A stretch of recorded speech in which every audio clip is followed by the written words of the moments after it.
اس تفصیلی اور گہرے جائزے میں آپ سب کو خوش آمدید۔ فرض کریں کہ کوئی شخص آپ کے قدموں میں اپنی ساری دولت لا کر رکھ دے۔ جی ہاں، ایک طرح سے آپ کے سامنے ایک بلینک چیک پیش کر دے۔ بالکل، اور بدلے میں وہ آپ کی رضامندی کا طلبگار ہو، اور جواب میں آپ یہ نہ کہیں کہ مجھے مزید دولت یا طاقت چاہیے، بلکہ آپ یہ شرط رکھیں کہ مجھے تمہاری یہ دولت نہیں چاہیے۔ مطلب آپ اس سے کہیں کہ تم اپنا پورا نظریہ حیات اور اپنے عقائد کی بنیادوں کو مکمل طور پر منہدم کر کے نئے سرے سے تعمیر کرو۔ ایگزیکٹلی، یہ کوئی فرضی کہانی نہیں ہے، بلکہ آج کی اس گہری نشست میں ہم جن تاریخی دستاویزات کا تجزیہ کر رہے ہیں ان کے مطابق 7ویں صدی عیسوی کے مدینہ میں بالکل یہی صورتحال پیش آئی تھی۔ جی دراصل آج ہم تاریخ کے اوراق سے ایک نہایت متاثر کن شخصیت کی زندگی پر بات کر رہے ہیں۔ یہ حضرت ابو طلحہ زید بن سہل انصاری رضی اللہ عنہ کی زندگی کے حوالے سے ہے۔ اور اس جائزے کا مقصد محض تاریخ دہرانا نہیں ہے، بلکہ یہ جاننا ہے کہ ایک انسان کے اندر سچی تبدیلی کیسے آتی ہے۔ میرا مطلب ہے عقیدے کی پختگی دراصل ہوتی کیا ہے۔ بالکل صحیح۔ ہمارے پاس جو تاریخی دستاویزات موجود ہیں وہ بتاتی ہیں کہ انسان زندگی میں اپنی ترجیحات کا تعین کیسے کرتا ہے۔ تو چلیں اس پر تفصیلی بات کرتے ہیں۔ جی، تو گفتگو کا آغاز ہم میدان جنگ سے نہیں کریں گے، بلکہ معاشرتی روایات کو توڑنے والی ایک شادی کی پیشکش سے کرتے ہیں۔ یہیں سے نظریاتی تبدیلی کی بنیاد پڑتی ہے نا؟ ہاں، یہاں جو چیز سب سے زیادہ حیران کن ہے وہ یہ ہے کہ ابو طلحہ جو اس وقت تک اسلام نہیں لائے تھے، وہ قبیلہ بنو نجار کے ایک مالدار اور انتہائی خوبصورت نوجوان تھے۔ اچھا، تو مطلب ان کے پاس دولت کی کوئی کمی نہیں تھی؟ بالکل نہیں تھی۔ تو انہوں نے ایک بیوہ خاتون حضرت ام سلیم رضی اللہ عنہ کو شادی کی پیشکش کی، لیکن ام سلیم نے انہیں مسترد کر دیا محض اس وجہ سے کہ وہ مشرک تھے۔ تو ظاہر ایک مالدار انسان کا پہلا رد عمل یہی ہوگا کہ شاید میں نے سونا چاندی کم آفر کیا ہے۔ بالکل، لیکن ام سلیم نے واضح کر دیا کہ انہیں سونا یا چاندی بالکل نہیں چاہیے، ان کا حق محض صرف اور صرف ابو طلحہ کا اسلام قبول کرنا ہوگا۔ چلیں اس کا ذرا تفصیلی جائزہ لیتے ہیں۔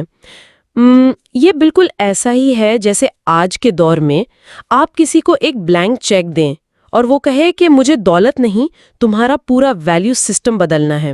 جی، یہ ایک بہت بڑا نفسیاتی وار تھا، اور ام سلیم نے کوئی جذباتی بلیک میلنگ نہیں کی، بلکہ انتہائی عقلی اور منطقی دلیل دی تھی۔ وہ دلیل کیا تھی؟ مطلب انہوں نے ایسا کیا کہا جو ابو طلحہ کے دل پر جا لگا؟ دراصل ام سلیم نے ان کی سوچ کے انداز پر وار کیا۔ انہوں نے پوچھا کہ کیا تمہیں معلوم نہیں کہ جس بت کی تم پوجا کرتے ہو وہ زمین سے نکلی ہوئی محض ایک لکڑی ہے؟ ہاں، یعنی وہ لکڑی جسے کسی انسان نے ہی تراشا ہے۔ جی بالکل، جسے فلاں قبیلے کے ایک غلام نے تراشا ہے۔ اور انہوں نے مزید کہا کہ اسی لکڑی کے بقیے حصے سے لوگ آگ جلا کر روٹی پکاتے ہیں۔ یہ دلیل سن کر ابو طلحہ کا اندھا عقیدہ ٹوٹ گیا۔ واہ، یہ تو کسی کے عقیدے کو مندہم کرنے کا ایک انتہائی ظالمانہ لیکن مؤثر لاجیکل شوق ہے۔ مطلب وہ یہ کہہ رہی تھیں کہ جو چیز خود آگ کا ایندھن بنتی ہے وہ تمہارے فیصلے کیسے کر سکتی ہے؟ ایگزیکٹلی، نفسیات کی زبان میں اسے کوگنیٹو ڈسوننس کو توڑنا کہتے ہیں۔ جب آپ کے سامنے اتنی بے رحم منطق آ جائے تو تبدیلی ناگزیر ہو جاتی ہے، اور انہوں نے واقعی اپنا بت توڑ دیا۔ تو یہ ایک شعور کی بیداری تھی، لیکن کسی پرسکون ماحول میں کوئی نظریہ قبول کر لینا ایک الگ بات ہے۔ نظریاتی تبدیلی کا اصل امتحان تو تب ہوتا ہے جب کوئی مشکل وقت آئے۔ ہاں، اور یہ امتحان انہیں غزوہ احد کے میدان میں دینا پڑا، جہاں یہ نیا عقیدہ واقعی ایک فولادی دیوار بن کر سامنے آیا۔ غزوہ احد میں تو ظاہر ہے حالات بہت خراب ہو گئے تھے، مسلمانوں کی صفیں بکھر گئی تھیں نا؟ جی، انتہائی افراتفری تھی، اور اس وقت ابو طلحہ رسول اللہ صلی اللہ علیہ وآلہ وسلم کے سامنے ایک ڈھال بن کر کھڑے ہو گئے۔ وہ ایک ماہر تیر انداز تھے، اور اس دن انہوں نے اتنی شدت سے تیر اندازی کی کہ 2 یا 3 کمانیں توڑ ڈالی۔ اچھا، یہاں بات واقعی بہت دلچسپ ہو جاتی ہے۔ مطلب اگر ہم آج کے دور کے الٹیمیٹ باڈی گارڈ کی مثال لیں تو وہ کسی ڈیوٹی یا پیسوں کے لیے گولی کے سامنے آتا ہے۔ بالکل، جدید دور میں باڈی گارڈز کی باقاعدہ ٹریننگ اور بھاری معاوضہ ہوتا ہے۔ لیکن ابو طلحہ کی یہ حفاظت کسی تنخواہ یا ڈیوٹی کی وجہ سے تو نہیں تھی۔ جنگ کے میدان میں تو انسان کی سب سے بڑی جبلت اپنی جان بچانا ہوتی ہے۔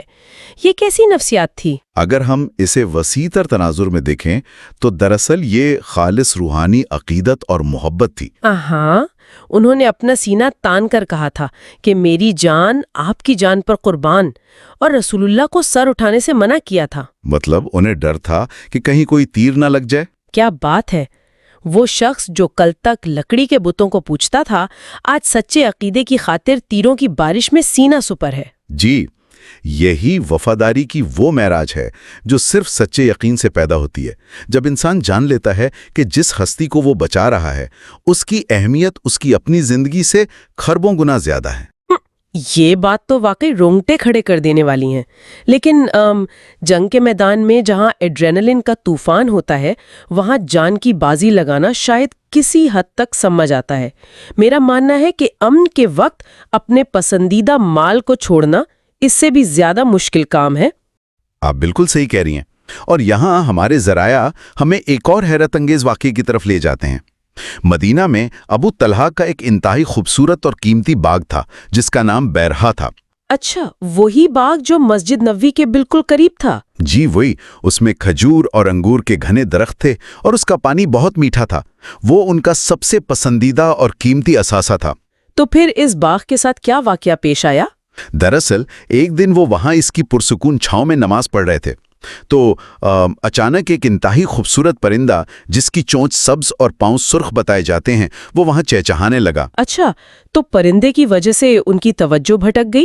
جی، ابو طلحہ اس پرندے کی دلکشی میں اس قدر کھو گئے کہ وہ بھول ہی گئے کہ انہوں نے نماز کی کتنی رکعتیں پڑھی ہیں، اور اس غفلت پر انہیں اتنا شدید افسوس ہوا کہ انہوں نے ایک بہت بڑا فیصلہ کر لیا۔ وہ فیصلہ کیا تھا؟ مطلب تھوڑا سا دھیان ہی بھٹکا تھا نا؟ انہوں نے سیدھا رسول اللہ کی خدمت میں حاضر ہو کر وہ پورا کا پورا بیش قیمت باغ اللہ کی راہ میں وقف کر دیا، مکمل طور پر عطیہ کر دیا۔ ایک منٹ، تو اس سب کا دراصل کیا مطلب ہے؟ مجھے تو یہ بات ہضم نہیں ہو رہی۔ اگر ہمارا دھیان بھٹک جائے تو ہم سوچتے ہیں کہ اگلی بار زیادہ توجہ سے کام کریں گے۔ جی، عام طور پر انسان یہی سوچتا ہے۔ لیکن انہوں نے تو پوری جائیداد ہی دے ڈالی۔ یہ تو بالکل ایسا ہے جیسے کوئی شخص اپنے کروڑوں کے محل میں بیٹھا ہو، کھڑکی کے باہر خوبصورت مناظر دیکھ کر اس کا کام سے دھیان ہٹ جائے اور وہ اپنا پورا محل ہی عطیہ کر دے۔ یہ تو بہت غیر معقول رد عمل لگتا ہے۔ یہ ایک اہم سوال جنم لیتا ہے۔ سطح سے دیکھنے پر یہ واقعی غیر معقول لگتا ہے، لیکن یہ انسان کی ترجیحات اور اس کے ویلیو سسٹم کا معاملہ ہے۔ مطلب ان کے نزدیک نماز کی اہمیت اس کروڑوں کے باغ سے زیادہ تھی؟ ایگزیکٹلی۔ جب انسان کا اصل ہدف روحانیت ہو تو وہ دنیاوی مال کو اس راستے کی رکاوٹ بننے نہیں دیتا۔ یہ عمل ظاہر کرتا ہے کہ وہ باغ اب ان کے لیے ایک خطرہ بن چکا تھا۔ ہاں، یعنی وہ ایک طرح کی پریمپٹیو اسٹرائک تھی۔ انہوں نے اس کشش کو ہی جڑ سے اکھاڑ پھینکا جو انہیں ان کے اصل مقصد سے دور کر رہی تھی۔ بالکل، اور یہ کوئی عام انسان نہیں کر سکتا۔ جس کے دل میں دنیا کی محبت ہو وہ کبھی اتنی بڑی قربانی نہیں دے سکتا۔ صحیح۔ اچھا، اب ذرا زندگی کے آخری حصے کی طرف آتے ہیں۔ جو شخص جوانی میں ایسی قربانیاں دے، اپنا خون پسینہ بہائے اور جائیدادیں عطیہ کر دے، کیا بڑھاپے میں وہ آرام کا طلبگار نہیں ہوگا؟ عام دنیاوی پیمانوں کے مطابق تو یقیناً ہونا چاہیے۔ ہم سب ایک خاص عمر کے بعد ریٹائرمنٹ چاہتے ہیں، لیکن رسول اللہ کے وصال کے بعد ان کی زندگی دیکھیں تو وہ مسلسل روزے رکھتے تھے سوائے عید کے دنوں کے۔ تو مطلب ریٹائرمنٹ کا تو کوئی تصور تھا ہی نہیں۔ پھر حضرت عثمان رضی اللہ عنہ کے دور میں کیا ہوا؟ اس دور میں جب سمندری جہاد کا اعلان ہوا تو ابو طلحہ انتہائی ضعیف العمری میں پہنچ چکے تھے، لیکن اس کے باوجود وہ اس بحری مہم کے لیے تیار ہو گئے۔ لیکن 7ویں صدی میں ایک لکڑی کی کشتی پر انجان سمندروں کا سفر تو ویسے ہی موت کو دعوت دینے کے مترادف ہے، اور وہ اتنے کمزور ہو چکے تھے، کیا کسی نے انہیں روکا نہیں؟ جی، ان کے بیٹوں نے انہیں روکا۔ بیٹوں نے بہت منطقی بات کی کہ آپ رسول اللہ، حضرت ابوبکر اور حضرت عمر کے ساتھ جنگیں لڑ چکے ہیں، اب آپ آرام کریں، آپ کی جگہ ہم لڑیں گے۔ آج کے دور میں اگر کوئی ایسا کہے تو ہم اسے بالکل صحیح مانیں گے کہ بھئی اب آپ کی عمر ہو گئی ہے، آرام کریں۔ لیکن ابو طلحہ نے کیا جواب دیا؟ انہوں نے اپنے بیٹوں کو قرآن کی آیت سنائی کہ نکلو، ہلکے ہو یا بوجھل، اور ان کے نزدیک بوجھل ہونے میں بڑھاپا اور کمزوری بھی شامل تھی۔ وہ سمجھتے تھے کہ سچے مقاصد کبھی ریٹائرمنٹ نہیں لیتے۔ واہ، یہ کیسا جذبہ ہے جو انسان کو رکنے ہی نہیں دیتا۔ تو پھر وہ سمندری سفر پر نکل گئے؟ جی، وہ نکل گئے، لیکن سمندر کے بیچ میں ہی ان کا انتقال ہو گیا، اور پھر روایات بتاتی ہیں کہ مسلمانوں کو انہیں دفنانے کے لیے پورے 7 دن تک کوئی زمین یا جزیرہ نہیں ملا۔ تو 7 دن تک ان کی لاش کشتی پر ہی رہی؟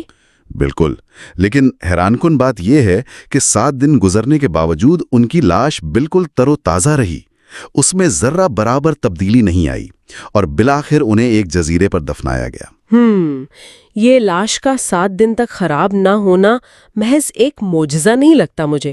میرا مطلب ہے یہ ایک بہت طاقتور علامت ہے کہ جس انسان کا کردار اور نیت اتنی خالص ہو، وقت اور حالات اس کے اثر کو مٹا نہیں سکتے۔ آپ نے بالکل درست تجزیہ کیا۔ جب انسان اندر سے دنیاوی لالچ اور آنا سے پاک ہو جاتا ہے تو اس کی میراث ہمیشہ کے لیے محفوظ ہو جاتی ہے۔ واقعی۔ تو آج کے اس پورے جائزے کا خلاصہ اگر ہم نکالیں تو ہمیں معلوم ہوتا ہے کہ حقیقی دولت سونا چاندی نہیں بلکہ مضبوط عقیدہ ہے، اور سچی محبت وہ ہے جس میں انسان اپنا سب کچھ قربان کرنے کو تیار ہو۔ جی بالکل، اور یہ ہم سب کی زندگیوں سے بہت گہرا تعلق رکھتا ہے۔ ہم سب کی زندگیوں میں کوئی نہ کوئی وہ لکڑی کا بت یا پھر کوئی خوبصورت پرندہ ضرور ہوتا ہے۔ ہاں، کوئی ایسا پرندہ جو ہماری توجہ ہمارے اصل مقاصد سے ہٹا دیتا ہے۔ ہمیں واقعی سوچنا چاہیے کہ ہماری ترجیحات کیا ہیں۔ دراصل یہی وہ لمحہ ہوتا ہے جہاں ہم فیصلہ کرتے ہیں کہ ہمارے لیے زیادہ اہم کیا ہے، مادی چیزیں یا ہمارا مقصد۔ بالکل۔ عموماً دنیا میں انسان کی کامیابی اس بات سے ناپی جاتی ہے کہ اس نے زندگی میں کتنا مال و اسباب جمع کیا ہے، کتنی دولت اکٹھی کی ہے۔ جی، ہم ہمیشہ بینک بیلنس اور جائیدادوں کو ہی کامیابی کا پیمانہ مانتے ہیں۔ لیکن ان تاریخی حوالوں کی روشنی میں ایک بہت چھپتا ہوا سوال پیدا ہوتا ہے۔ اگر ہماری میراث کا فیصلہ اس بنیاد پر ہو کہ ہم نے اپنے بڑے اور سچے مقاصد کے لیے کن کن پیاری چیزوں کو رضاکارانہ طور پر چھوڑ دیا تھا، یعنی ہم نے کیا کچھ قربان کیا تھا؟ بالکل، تو پھر ہماری زندگی کی کہانی کیا ہوگی؟ کیا ہمارے پاس فخر کرنے کے لیے کوئی ایسی قربانی ہے؟ ہم سب کے لیے یہ ایک بہت بڑا سوال ہے۔ اس سوال پر ضرور غور کیجیے گا۔